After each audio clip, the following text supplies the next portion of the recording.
puta que nos parió todito. No seas cojudo. A ese nivel, Mariano.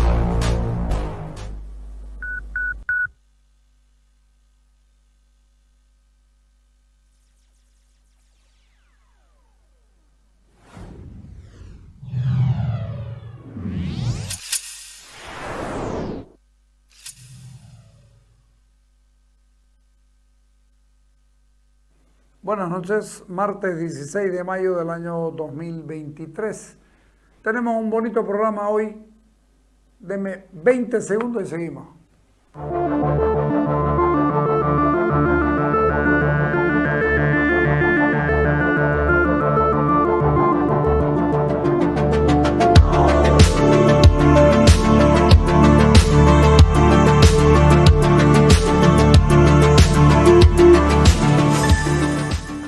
Gary,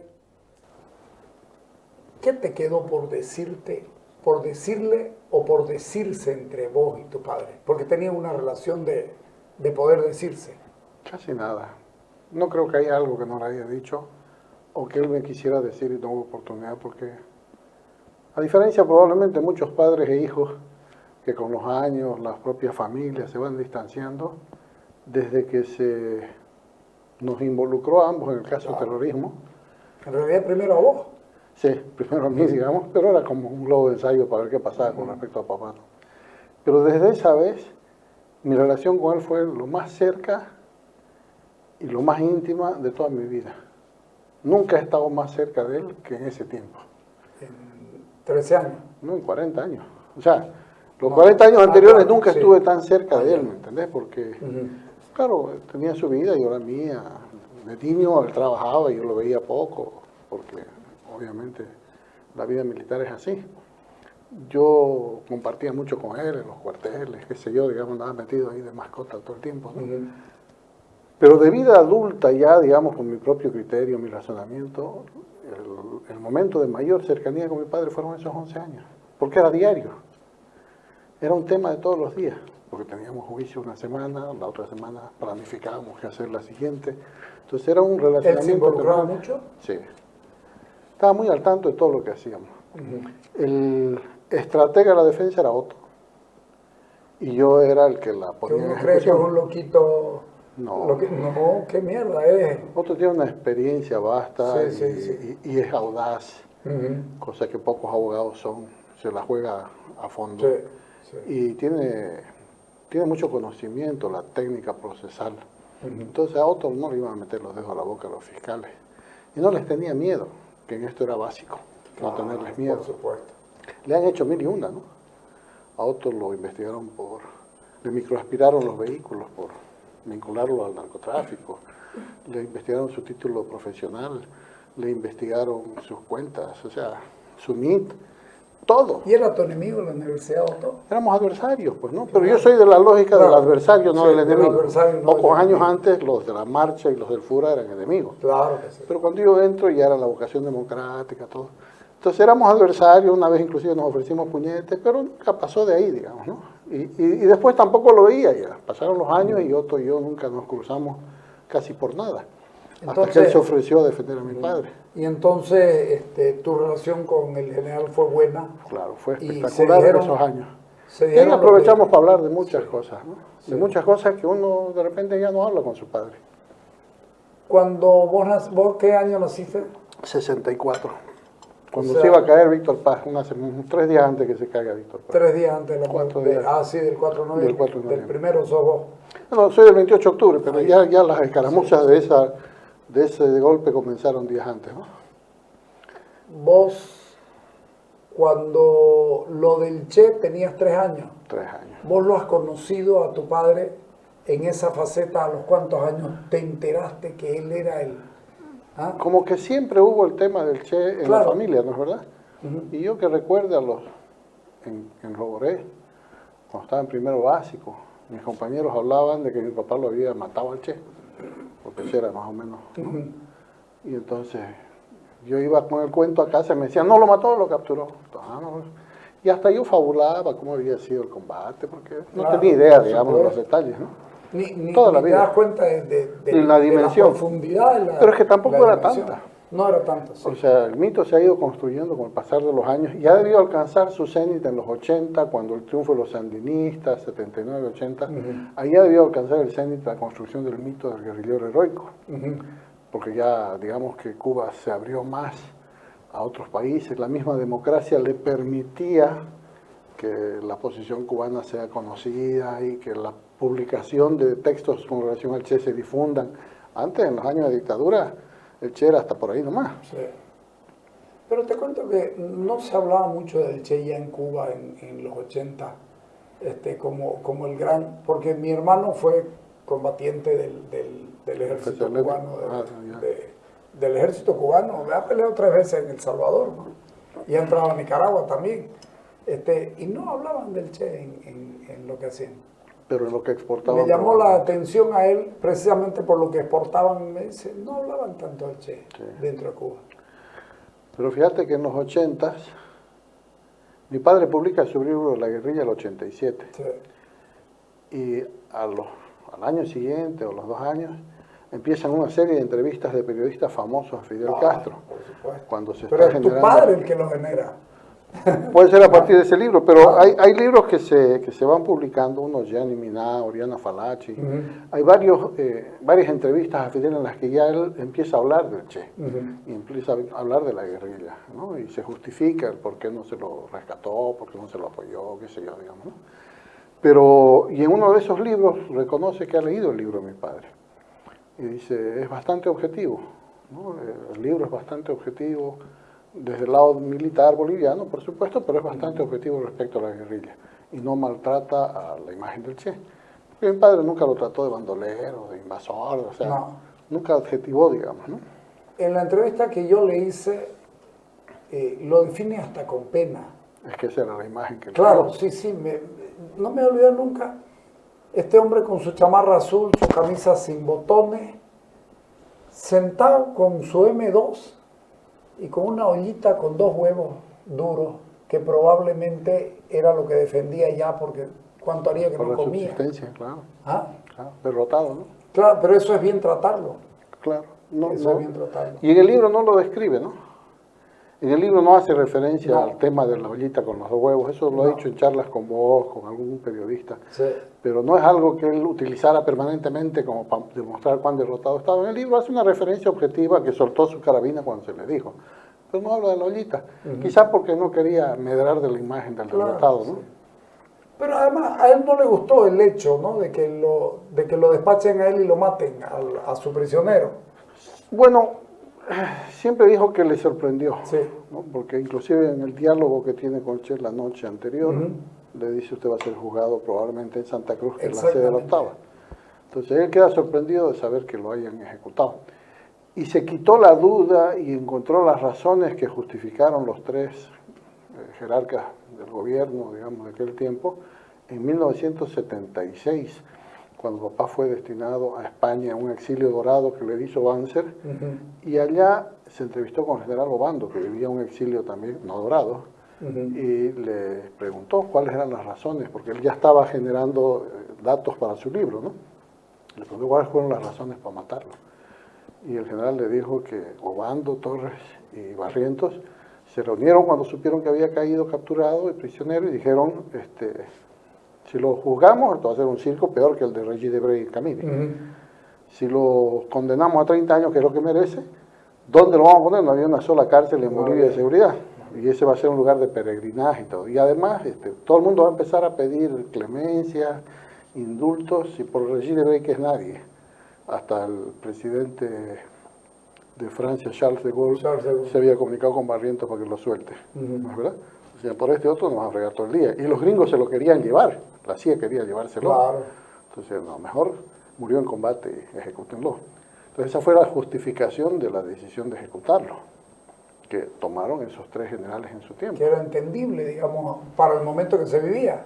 Porque primero que no tenían derechos, ¿no? No tenían derechos de la Convención de Viena, no los protegía. Claro, por supuesto. O sea, no eran prisioneros de guerra. No era. Pero lo que te digo es que era entendible el momento. Claro.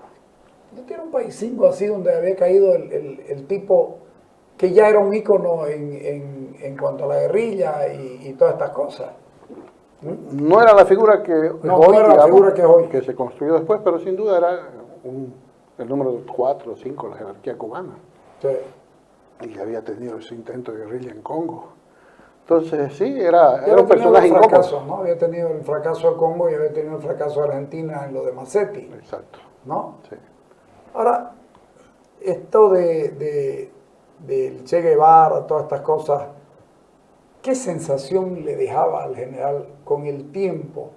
Con el tiempo, mientras más lejos del tiempo, lo quisieron matar, la gente no lo miró eso, pero hubo un atentado en París, ¿no? No, ¿O no? ¿Dónde fue? En Brasil, en Río En de Brasil, en Río de Janeiro, sí. El año 68 papá es becado a la Escuela de Guerra de Brasil, ¿no? Hacer la Escuela de Estado Mayor. Son 3 años que tenía que cursar allá y en el primer año habían reportes de inteligencia que decían que la izquierda guevarista brasileña andaba atrás de mi padre. Eso se lo habían comunicado, que tenga precaución, etc. Cursaba junto a mi padre un oficial del ejército alemán. El uniforme boliviano es una réplica del uniforme alemán desde la época de Hans Kund. ¿Verdad? El color gris de nuestro uniforme del ejército viene de la doctrina alemana que se trajo para la guerra del Chaco. Entonces, este mayor, que era su compañero de curso de mi padre, tenía más o menos su estatura, ojos claros como papá, blancón, se parecían mucho físicamente. Un día salen de la escuela con el alemán y otros camaradas brasileños en bus. El alemán se baja en una parada cerca de su domicilio, mi padre se bajaba 2 paradas más adelante en su domicilio y después tenía que ir a estudiar a la casa de otros camaradas en la tarde. Mi padre se baja el alemán, se baja mi padre, se bajan los otros brasileños, mi padre va a la casa que había y de ahí se va al lugar de estudio y cuando está ahí los llaman por teléfono, le dicen, ¿está Prado con ustedes? Sí. Armados, en vehículo, protegido, inmediatamente hasta la escuela. Entonces a mi padre lo agachan en un auto y con las pistolas en la mano sus camaradas lo llevan hasta la escuela y ahí les informan que han matado al alemán. Delante de su mujer y sus hijas. La mujer e hija lo veían de un balcón de un segundo piso, él iba llegando y vino un tipo por atrás y le metió una metralleta, un disparo de ametralladora. Entonces, hay que ver qué pasa. No parecía asalto, porque él iba con un maletín, no se lo llevaron, un reloj, nada. Nadie proclamó la autoría del atentado. ¿Por qué? Porque se equivocaron. Claro. Recién en los 90, el único sobreviviente de esa célula del Comando de Liberación Nacional, del que era parte Dilma Rousseff, entre otros, reconocen que el objetivo era mi padre, que se equivocaron y con tal motivo se callaron. ¿Qué dijo él en ese momento? ¿O él sabía que había sido a él, o lo presentía? En ese momento, obviamente, todo el mundo sabía que era él, digamos, ¿no? Inclusive yo tengo recortes de la época de Brasil donde la prensa ya da cuenta de que fue un atentado erróneo, ¿no? De que el objetivo fue equivocado.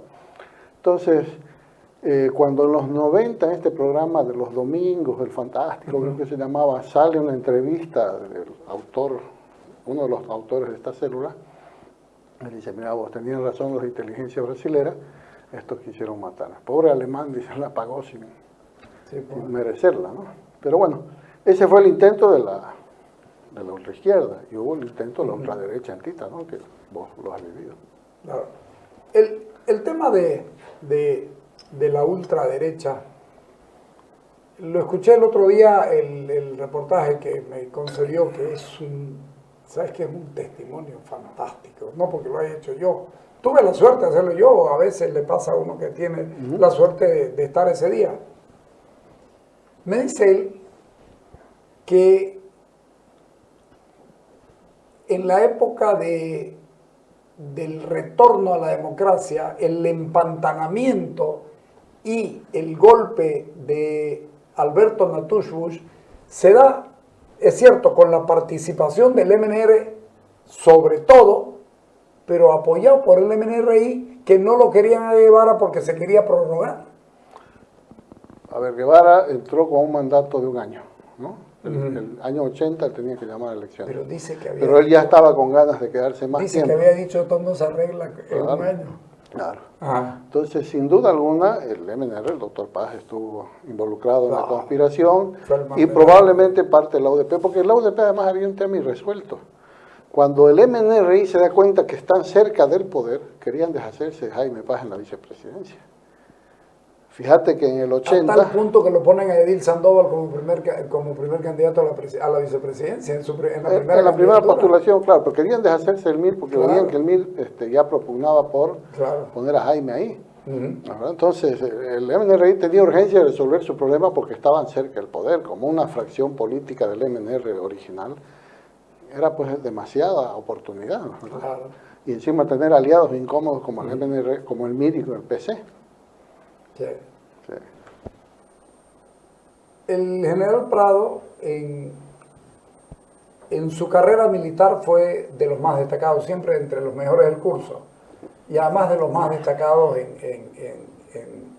todo lo que hacía. Sí, fue. Tuvo problemas con ¿qué hizo en el golpe del 71, el de Banzer? Papá Porque estaba él- destinado en Roboré, Roboré. era oficial del Estado Mayor de la Quinta División. Y obviamente el gobierno de Torres era insostenible para los militares, ¿no? El avance de la izquierda irresponsable, ¿no? El soviet que se había organizado en Sí, La Paz con la Asamblea del Pueblo y todo aquello, tenía incómodo a las Fuerzas Armadas. Entonces, el golpe de Banzer como que es un golpe que todo el mundo lo buscaba. Ya. Y la quinta división, cuando se pliega el golpe, se le ordena venir a Santa Cruz porque toda la octava división se va a La Paz. Me acuerdo. Entonces, papá llega acá y se hace cargo de trabajar con otros oficiales del Estado ¿Qué grado Mayor. tenía? Era mayor ya, no, Ah, ya, capitán. capitán. Pero ya era diplomado de Estado Mayor y había concluido la escuela en Brasil. Ya. Entonces él organiza junto con otros oficiales el Estado Mayor de las dos grandes unidades. Y el coronel 20 Millas, que era el curso de Banzer, se hace cargo de las dos unidades porque los dos comandantes de división de aquí se van a La Paz, el de la quinta y el de la octava. Y 20 Millas se queda acá. Y papá se va, entre otras cosas, a poner un poco de orden porque cuando el 21 de agosto estalla la bomba que pone el ELN en la plaza principal, en la oficina donde era la prefectura, obviamente ahí la primera respuesta es ir y disparar a los universitarios izquierdistas, estaban en los últimos pisos, ¿no, verdad? Y se toman muchos prisioneros. Y hubo un momento en que se quería justiciar a esos prisioneros que estaban en la cárcel, que había al final de la calle Libertad, donde hoy es el comando de la policía. Y papá llega con fuerza militar a evitar que haya ese ajusticiamiento, porque ya había que, Y frenaron. claro, frenar un poco la violencia. Ahí entre los que salva está Roger Tuero, que siempre se acordó de que papá llegó ahí cuando ya los tenían amenazados de muerte a todos los izquierdistas, En la cárcel. en la cárcel Sí. de la calle Libertad. Ujú. Entonces, ese fue su rol acá y, bueno, el MNR sube al gobierno con Falange y el general Banzer, en ese tiempo coronel Banzer todavía, y en menos de 20 días a papá lo mandan de segundo comandante del Tarapacá, que era el regimiento más importante. Papá era el mejor alumno de su curso, ¿no? No fue el brigadier mayor, fue el segundo en su curso, en el momento de egreso, pero en todos los ascensos siempre fue el primero. Y entonces lo mandaron a Tarapacá. Segundo comandante, hasta fin de ese año, hasta noviembre de ese año. En noviembre de ese año ocurre lo de Selich. Selich era el ministro de gobierno de Banzer, conspira, Banzer lo manda de embajador a Paraguay, del Paraguay regresa clandestino, está en La Paz clandestino, lo apresan y por interrogarlo lo golpean y lo matan.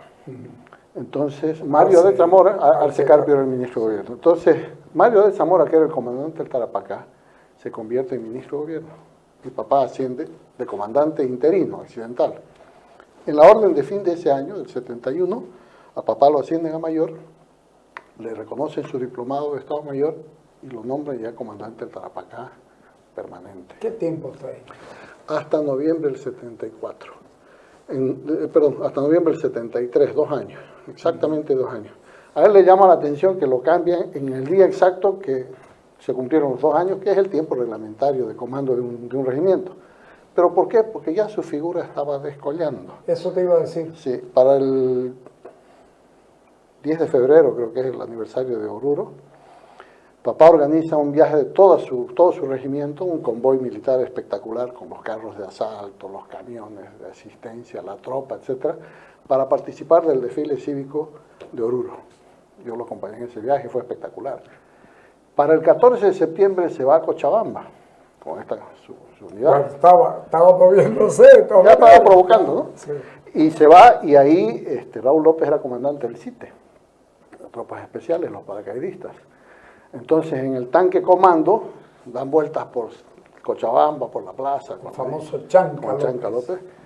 Los dos, uno boina guinda y el otro boina negra, dan vueltas por la plaza con todo el regimiento, ¿no? O sea, y si el plan de papá era venirse a Santa Cruz para el 24 de septiembre, tenía su combustible, tenía todo el equipamiento necesario para trasladar, y le llegó una orden que se regrese de inmediato a La Paz. No lo dejaron participar. ¿Cómo era su relación con Santa Cruz? Siempre le encantó la idea de estar en Santa Cruz, como que yo tengo vívida la imagen así, digamos, un reflejo, cuando papá en casa de mi abuelo Julio recibe en el año 66, yo tenía 2 años y algo, dice, nos quedamos en Santa Cruz, dice mi padre, porque lo destinan al Brown. Ajá. Es lo único que me acuerdo. Después ya lo hilo, ¿no? Que nos quedamos en Santa Cruz, su alegría de poder quedarse en Santa Cruz. Mi abuelo Julio era jefe del comando, del MNR acá, tenía su quinta. Había sido militar, tu abuelo Julio. General retirado. Él fue militar y vos intentaste ser militar. ¿Te saliste o te sacaron? Por cuidar el nombre me salí. Había una... Mirá vos. Fui víctima de esa polarización entre las águilas negras y los carachipampas que se llamaban. Claro. ¿No? Me dijeron, un oficial me dijo, hay instrucciones que usted no llegue a la fiesta de abril, que es la fiesta del Colegio Militar y donde se distinguen a los mejores cadetes. Y yo postulaba al cordón verde. Mira vos. Me dijeron, mejor váyase y vuelve al año. ¿Por qué? Si yo no he hecho nada. No, igual me dijo, mejor váyase. Peor es que aparezca con que usted es ladrón, o que se chorreó, o que copió un examen y lo den de baja con deshonra. Me dolió mucho en ese tiempo. Pero mira las cosas del destino, ¿no? Me hice abogado y pude participar en la defensa de mi padre 30 años después. Sí. Te pido un corte. Claro. Dale. No.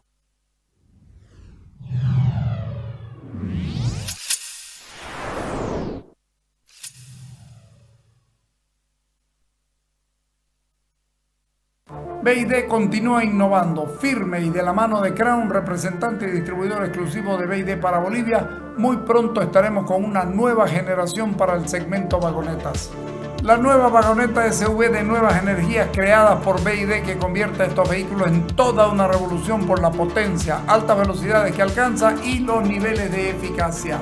Todo esto lo sumamos a una conducción suave y silenciosa para el confort total de sus ocupantes. Muy pronto todos los vehículos serán como BID.